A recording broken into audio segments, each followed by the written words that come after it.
Guys हमें बचपन से यही सिखाया गया है कि सीपीयू हमारे कंप्यूटर का ब्रेन है और हमने इससे ज़्यादा जानने की कभी कोशिश ही नहीं की। इसीलिए ज़्यादातर लोग कोई भी रैंडम प्रोसेसर खरीद लेते हैं बिना उसके बारे में ठीक से जाने ही। वास्तव में प्रोसेसर के कुछ बेसिक कंपोनेंट्स होते हैं जिन्हें समझना आपके लिए बहुत ज़रूरी है। इस वीडियो में हम कोर एंड थ्रेडिंग के कॉन्सेप्ट को सीखेंगे। इससे पहले वाले वीडियो में मैंने क्लॉक स्पीड के बारे में बताया था। सो जिन्होंने उस वीडियो को नहीं देखा वो लोग जाओ और उस वीडियो को देखो और कमेंट बॉक्स में बताओ कि वीडियो समझ में आया या नहीं। सो अगर आपको अच्छे से समझना है कोर एंड थ्रेडिंग के कॉन्सेप्ट को तो वीडियो के लास्ट तक बने रहिए और अपने सारे डाउट्स क्लियर करके जाइए। I hope this video will be very helpful for you all. So let's get started.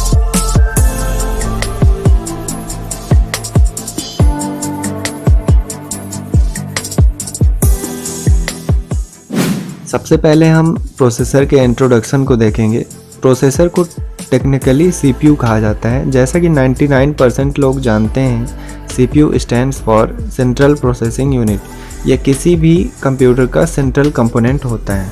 CPU operating system के दिए गए इंस्ट्रक्शन के हेल्प से प्रोसेसिंग करता है। प्रोसेसिंग के बाद ही मॉनिटर में रिजल्ट या आउटपुट दिखाई देता है। पुराने समय में सीपीयू एक टाइम पे केवल एक ही इंस्ट्रक्शन या टास्क को कंप्लीट कर पाता था, लेकिन जो मॉडर्न सीपीयूज़ हैं उनका यूज़ करके हम एक ही समय में बहुत सारे टास्क को कंप्लीट कर पाते हैं। जैसे एक ही टाइम पे हमने गाना भी सुन लिया, कोई फाइल भी डाउनलोड कर ली और इंटरनेट पे कुछ सर्चिंग भी कर ली।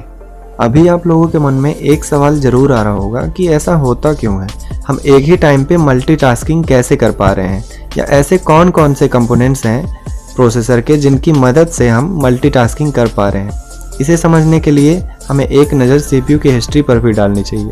सो जैसा कि मैंने बताया कि पुराने समय में सीपीयू या बोले तो सीपीयू चिप एक टाइम पे केवल एक ही टास्क को कंप्लीट कर पाते थे, लेकिन पुराने समय में लोगों को कंप्यूटर से और भी ज़्यादा परफॉर्मेंस की ज़रूरत थी।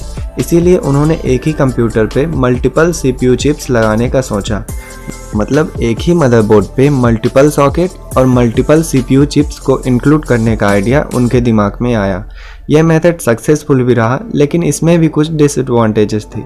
इस मेथड का यूज़ करके मल्टीपल सीपीयू चिप्स को अलग अलग पावर सप्लाई देने की ज़रूरत होती थी और अलग अलग प्रोसेसर इंस्टॉलिंग रिसोर्सेज की भी ज़रूरत होती थी, और मल्टीपल सीपीयू चिप्स होने के कारण बहुत ज़्यादा हीट प्रोड्यूस होता था और उन एक्स्ट्रा हीट से डील करने के लिए और भी ज़्यादा कंपोनेंट्स की ज़रूरत होती थी।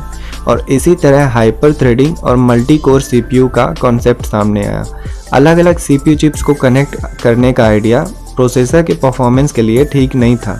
इसी वजह से एक सिंगल चिप के अंदर मल्टीपल सेंट्रल प्रोसेसिंग यूनिट को इंक्लूड करने का आइडिया सामने आया। तो प्रोसेसर को बेटर बनाने के लिए मैन्युफैक्चरर्स के द्वारा सिंगल प्रोसेसर के अंदर मल्टीपल सेंट्रल प्रोसेसिंग यूनिट को इंक्लूड किया गया और इन्हीं यूनिट्स को कोर कहा जाता है और प्रोसेसर को मल्टी कोर सीपीयू कहा जाने लगा। तो अगर प्रोसेसर के अंदर दो सेंट्रल प्रोसेसिंग यूनिट है तो उसे डुअल कोर सीपीयू कहा जाता है, और अगर प्रोसेसर के अंदर 4 सेंट्रल प्रोसेसिंग यूनिट है तो उसे क्वाड कोर सीपीयू कहा जाता है।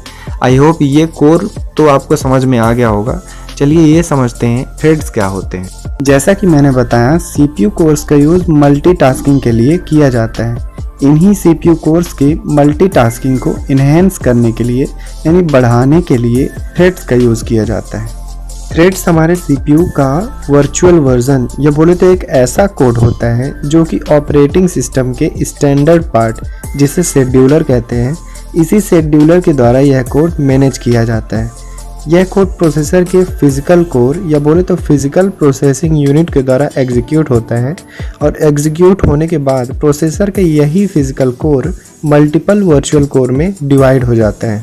सो अगर आपका प्रोसेसर सिंगल कोर में है तो वह थ्रेड्स की मदद से डुअल कोर की तरह वर्क करेगा। मतलब शेड्यूलर के पास जो हाई लेवल कोड है वह फिजिकल सीपीयू कोर के द्वारा एग्जीक्यूट होकर 2 वर्चुअल कोर में या बोले तो 2 लॉजिकल कोर में डिवाइड हो जाएगा। और अगर आपका प्रोसेसर डुअल कोर में है तो वह थ्रेडिंग की मदद से 4 वर्चुअल कोर की तरह वर्क करेगा। डुअल कोर मतलब 2 processing unit. So code execution के बाद ये 2 processing unit 4 virtual processing unit में कन्वर्ट हो जाएगा। इस वजह से आप 4 कामों को एक ही टाइम पे कर पाएंगे। नाउ अगर प्रोसेसर क्वाड कोर में है तो उसमें 8 थ्रेड्स होंगे, यानी जो 4 कोर्स हैं वह इंक्रीज होकर 8 लॉजिकल कोर में कन्वर्ट हो जाएंगे। और अगर प्रोसेसर ऑक्टल कोर में है तो उसमें 16 थ्रेड्स होंगे। आप ये समझ लो कि प्रोसेसर में जितने कोर्स होंगे उसके डबल थ्रेड्स होंगे। Now the question is threads create कैसे होते हैं और इसकी एक्चुअल वर्किंग प्रोसेस क्या होती है। सो जब भी आप कोई एप्लीकेशन ओपन करते हैं तब वह एप्लीकेशन ऑपरेटिंग सिस्टम से लोडिंग के लिए रिक्वेस्ट करता है। देन ऑपरेटिंग सिस्टम का स्टैंडर्ड पाथ जिसे शेड्यूलर कहते हैं, वह शेड्यूलर एक हाई लेवल कोड को सीपीयू को एग्जीक्यूशन के लिए दे देता है। एग्जीक्यूशन के बाद थ्रेड्स क्रिएट हो जाते हैं जो कि उस स्पेसिफिक एप्लीकेशन के सारे टास्क को हैंडल करता है। इसी तरह जितना ज़्यादा एप्लीकेशन आप ओपन करेंगे उतना ज़्यादा थ्रेड्स क्रिएट होंगे। किसी भी कोर का पहला थ्रेड यानी प्राइमरी थ्रेड तब क्रिएट होता है जब सीपीयू कोर यूज़र के द्वारा कुछ इंस्ट्रक्शन प्राप्त करता है। देन वह प्राइमरी थ्रेड एक और दूसरा थ्रेड क्रिएट करता है ताकि आपके दिए गए इंफॉर्मेशन या टास्क को सेकेंड वाले थ्रेड से कंप्लीट करा सके। ठीक इसी तरह सीपीयू कोर अगर एक और इंस्ट्रक्शन यूज़र के द्वारा प्राप्त करता है तब प्राइमरी थ्रेड फिर से एक और थ्रेड क्रिएट करता है और उस थ्रेड को वो टास्क कंप्लीट करने के लिए दे देता है। एक स्मार्टफोन एप्लीकेशन इसका बेस्ट एग्जांपल है। जब आप कोई एप्लीकेशन ओपन करते हैं तब आपको एक छोटा सा सर्कल दिखाई देता है जो कंटिन्यूअसली स्पिन करता रहता है। यह प्रोसेस थ्रेड के द्वारा ही क्रिएट होता है। प्राइमरी थ्रेड केवल इसी पर्पस के लिए क्रिएट होता है। देन प्राइमरी थ्रेड एक और थ्रेड क्रिएट करता है जो कि उस एप्लीकेशन के इंफॉर्मेशन को लोड करता है और उसे मोबाइल स्क्रीन पर ग्राफिकल यूज़र इंटरफेस के रूप में रिप्रेजेंट करता है। तो आज की वीडियो में हमने कोर एंड थ्रेडिंग के कॉन्सेप्ट को सीखा। So that's all guys, I hope आपको समझ में आया होगा। अगर वीडियो पसंद आया तो please like, comment and subscribe जरूर करें। Thank you.